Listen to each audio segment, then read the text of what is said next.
Well, it's time now for Flashback, a recap of stories that made headlines during the week. Now, Monday opened the release of the former governors of Plateau, Taraba states from prison. This happened barely 3 months after the Council of States, led by President Buhari, granted Senator Joshua Dare and Jolly Inyame presidential pardon. Well, their pardon was based on ill health, age, and good conduct while in the custodial center. 2018, Justice Adebukola Banjoko sentenced the former governor of Taraba State, Jolly Yemen, to 14 years imprisonment after finding him guilty on 27 counts of criminal breach of trust, receipt of gratification, obtaining without due consideration and misappropriation of public funds. The judge ordered the immediate return of the forfeited funds from the treasury of the Economic and Financial Crimes Commission to the Taraba State government. However, in a bid to get his judgment overturned or the sentence reduced, he appealed the judgment. In November 2018, the Court of Appeal in Abuja ordered the former governor to pay a fine of 495 million naira for the alleged misappropriation of funds while he was governor of the state. The appellate court, however, reduced the 14-year jail term to a 12-year jail term. The appellate court said the law compels the court to add a fine for each of the various convictions, but the court also held that Jolly Yemen ought to have been given the capital punishment, but due to the constitutional restraint on the constitution, the court was to stick with the provisions of the law. Justice Adebukola had on 12 June 2018 also sentenced Joshua Dare to 14 years imprisonment on charges of criminal breach of trust and criminal misappropriation. But following his appeal against the judgment, the Court of Appeal in Abuja on 16 November 2018 commuted a 14-year jail term to 10 years. Mr. Dare had appealed his sentence, but the Supreme Court affirmed the 10-year jail term. Mr. Dare was said to have looted 2 billion naira in public funds during his term as Plateau State Governor between 1999 and 2007. Before the former governors could complete their jail term at the Kuje Correctional Center, President Muhammadu Buhari granted both former governors presidential pardon. This action by the president stirred up different reaction, as some say it could impede the president's fight against corruption. It is still unclear whether this presidential pardon will in any way affect Nigerians' ranking. Also on Monday, we told you that the Nigeria Center for Disease Control said the number of monkeypox cases has risen to 157. In its situation report for week 30, the NCDC says the cases were recorded across 26 states since January. And according to the Center for Disease Control, 56 suspected cases were reported in 19 states last week, with Ondo topping the list after recording 13 cases. The NCDC said 4 deaths were recorded in Delta, Lagos, Ondo and Akwa Ibom states from the 1st of January to the 31st of July. Monkeypox is said to be a rare viral zoonotic infectious disease transmitted from animals to humans that occurs sporadically, primarily in remote villages of Central and West Africa, near tropical rainforests. Nigeria is one of the countries in Africa where the disease is endemic. Meanwhile, on Tuesday, Ondo State Governor Rotimi Akeredolu confirmed the arrests of the attackers of the St. Francis Catholic Church in Owo. The governor's confirmation came shortly after the Chief of Defense Staff, General Lucky Irabo, made the announcement in Abuja. Governor Akeredolu disclosed that the owner of the house where the attackers stayed before the June 5th attack in Owo had also been arrested. He noted that the government didn't spare a moment in trailing the terrorists since the horrendous attacks on innocent worshippers at the Owo St. Francis Catholic Church. Minimum 5 of them have been arrested now, and some of them were said to be the real ones that came. And the home where they lodged, before the attack, the person who housed them has also been arrested. From Abuja, from here, to their cell in Kogi, Kenya and Co, to make this arrest. And so the idea, wearing different names, where there's this, they will say they are. And still on Tuesday, the Chief of Defense Staff, General Lucky Irabo, said despite the worsening insecurity in the country, the 2023 elections will hold. General Lucky gave the assurance in a media parley at the defense headquarters in Abuja that the military will do everything possible to ensure that nothing stops the elections from holding.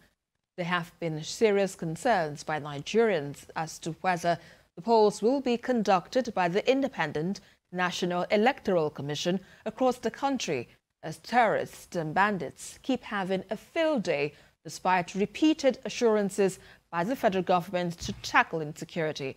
The defense chief also reiterated the commitment of the military in protecting the democratic ideals of Africa's most populous nation. And on Wednesday in Kaduna State, 7 more abducted passengers of the March 28th train attack by terrorists reunited with their families.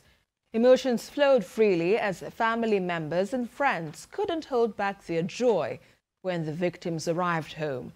Their freedom came barely a month after 5 abducted passengers were released by the terrorists. Well, the 7 victims were freed earlier on that day after spending 137 days in captivity. The negotiation process was led by Mamu Tukur, who revealed that 6 of the released victims were members of the same family, which include a couple and their 4 children. A 60-year-old woman, Aisha Hassan, was also freed due to life-threatening health challenges. It is still unclear if ransom was paid to the terrorists for their release, while all of the victims had this to tell the federal government. The federal government to negotiate, to sit with these people, find out their grievances. They have innocent people, hardworking people, men who have left their children, they have left their wives for over 135 days. There are people there stranded. They don't have any means. Please, we're pleading on the federal government. Please, sit with these people. Seek Sheikh Gumi's audience, please. By the grace of God, with him here, he could assist and alleviate and help solve these problems. But we thank God for mercy and grace, and we just pray that the rest of the people that we left back would be released as soon as possible. So whatever the government or whoever it is that can support to get them out, we pray that they do whatever they can to get them out as soon as possible. Well, on Wednesday, the Nigerian Railway Corporation said it had reduced the number of trips on the Lagos-Ibadan train service due to the hike in the price of diesel. The corporation said it had also cut down the number of return trips on the route from 6 to 2 daily due to the rising cost of diesel. The NRC Managing Director, Fidel Ohirika, said it was outside the corporation's powers to hike fares despite the rising cost of operations. But the corporation has sent recommendations to the Federal Ministry of Transportation for an adjustment in the train fare.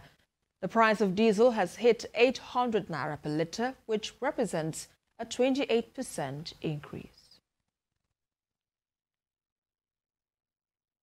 Well, on Thursday, the federal government said it had recovered more than 3.2 billion naira of stolen monies from various jurisdictions globally between March 2021 and May 2022. That's according to the Minister of Justice and Attorney General of the Federation, Abubakar Malami, at the 46th session of the State House briefing organized by the Presidential Communications Team at the Presidential Villa in Abuja. The Attorney General of the Federation and Minister of Justice reels out the achievements of his ministry within the last 18 months. From prosecution to conviction to recovery of looted funds and the overall justice dispensation system. The Attorney General of the Federation says the federal government has secured 1,000 convictions on terrorism, even as the military continues to bombard armed bandits and other criminal elements ravaging parts of the country. There has also been 312 other convictions for various criminal cases recorded within 18 months. In collaboration with the international community in the dispensation of justice, Abubakar Malami says his ministry has successfully executed 350 mutual legal assistance requests and over 50 extradition requests. One of these extradition requests was from the United States for the suspended Deputy Commissioner of Police, Abba Kyari, implicated in a multi-million-dollar money laundering fraud. There are people that were alleged to have committed crimes in other jurisdictions and perhaps maybe run into Nigeria. And arising from the mutual legal assistance support arrangement entered into between Nigeria and other countries, we have a responsibility on demand to look at the demand, take judicial processes and steps to ensure at the end of the day those fugitives are made to answer to the justice of what they have done. He says the looted funds recovered by President Muhammadu Buhari's administration are properly accounted for, and so far the ministry has recovered more than 6 million euros from various jurisdictions between March 2021 and May this year. Among the major recoveries made by the Office of the Attorney General was the $322 million recovered from Switzerland, which money was indeed deployed by the government of President Muhammadu Buhari in reduction of poverty. And that was what was used arising from the international understanding, international consensus in the trader money, earn power, school feeding program, and associated social investment programs, and that had indeed translated to a massive reduction of poverty. The Attorney General insists his ministry has significantly contributed this quarter to the running of government and fulfilling the promises of delivering good governance based on the rule of law and sound democratic values in accordance with best practices. Now on Friday, the federal government said Nigerians will begin to pay more on voice calls, SMS and data services on their mobile phones and other devices. The Minister of Finance and Budget and National Planning said this in Abuja, and according to her, this will start with the implementation of a 5% excise duty on all voice calls, SMS and data services, in addition to the existing 7.5% value-added tax paid for goods and services across all sectors of the economy. The government made the disclosure on 5% excise duty during a stakeholders meeting organized by the telecoms industry regulator, the Nigerian Communications Commission. The minister said the 5% excise duty is contained in the Finance Act 2020, which has never been implemented. Still on Friday was the International Youth Day, and the United Nations office in Nigeria used the occasion to make it clear that efforts are ongoing to establish a youth office to further engage young people for solutions to the many challenges they face. The assurance was given as the United Nations Interagency and the Office of the Resident and Humanitarian Coordinator met with different youth groups in Abuja. 22nd commemoration of the International Youth Day by the United Nations, as the theme indicates, is to ensure collaboration and solidarity across all ages and generations, especially if the world is to achieve the Sustainable Development Goals. This year's theme, Intergenerational Solidarity, Creating a World for All Ages, reminds us of a basic truth. We need people of all ages, young and old alike, to join forces to build a better world for all. The United Nations Resident Coordinator had a Youth Open Door Forum, where selected Nigerian youth and youth groups opened up on seeming challenges they daily have to contend with. Concerns were raised on the quality and inclusiveness of education, youth employment, workplace harassment, and other GBV and health issues. agreeing for the next couple of years a set of transformative initiatives. We currently have defined 12 or so that will help this country shift the needle, move more of the 18 million children out of school into school, move the 100 million people living below the poverty line above the poverty line. In the context of the UN, but also to try to ensure that we can collaborate with government to create those spaces where young people can be engaged more on a regular basis. But we recognize that we're not doing enough, and we will continue to have discussion with you. I think the key word here is partnerships, because there is no way that any individual, any agency, or even any government will be able to solve this in one moment. The UN Resident Coordinator further says integrating youth in decision-making is key to economic development. This is especially important as over 60% of Nigeria's population falls within the youth category. So I think it's good practice for any government around the world to include all age ranges of eligible people, of course. When you're above 18 and you can vote, you should have a seat at the table. Fixing the economy remains the best solutions to addressing the numerous challenges and insecurity in the country. Well, also on Friday, Governor Nyesom Wike of Rivers State denied taking any legal action to challenge the outcome of the People's Democratic Party's presidential primary. The governor cleared the air about the rumor during the inauguration of a newly built housing quarters for the State House of Assembly in Port Harcourt. It's the 5th consecutive day of events that have seen top political figures from across the country visit Rivers State for the inauguration and flag-off of projects. Governor Nyesom Wike is hosting the Speaker of the House of Representatives, Femi Gbajabiamila. The Speaker's job is to inaugurate this 16-block of 4-bedroom detached duplexes built by the Governor Wike administration for members of the state legislature. Let the word hear. But Governor Wike took some time to talk politics, focusing on the crisis brewing in his party, the PDP. He attributed rumors of suing the PDP presidential candidate Atiku Abubakar as the work of mischief makers. The legal advisor of the party called me and told me he knows that there's a mischief going on, that he knows me very well.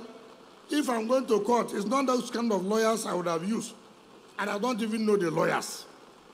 But I want to tell the candidate, it is the candidate group that are doing all these things, thinking that they will spoil my name.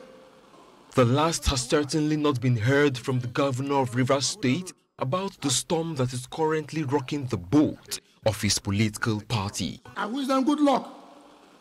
But after my commission of project, nobody should say Wike has started. Because when I start,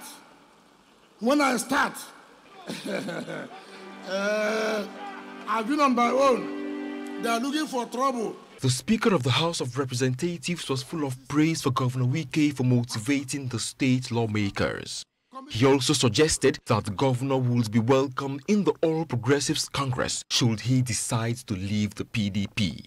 I believe that when the governor finally chokes them, the members of the State Assembly will be coming with him to where he is destined to be. We await you, Your Excellency, and very eagerly too. Let me build on what you have said. Do not let anybody intimidate you. At the appropriate time, you will tell them. This facility will provide accommodation for the 32 members of the Rivers State House of Assembly, the first of its kind since 1979.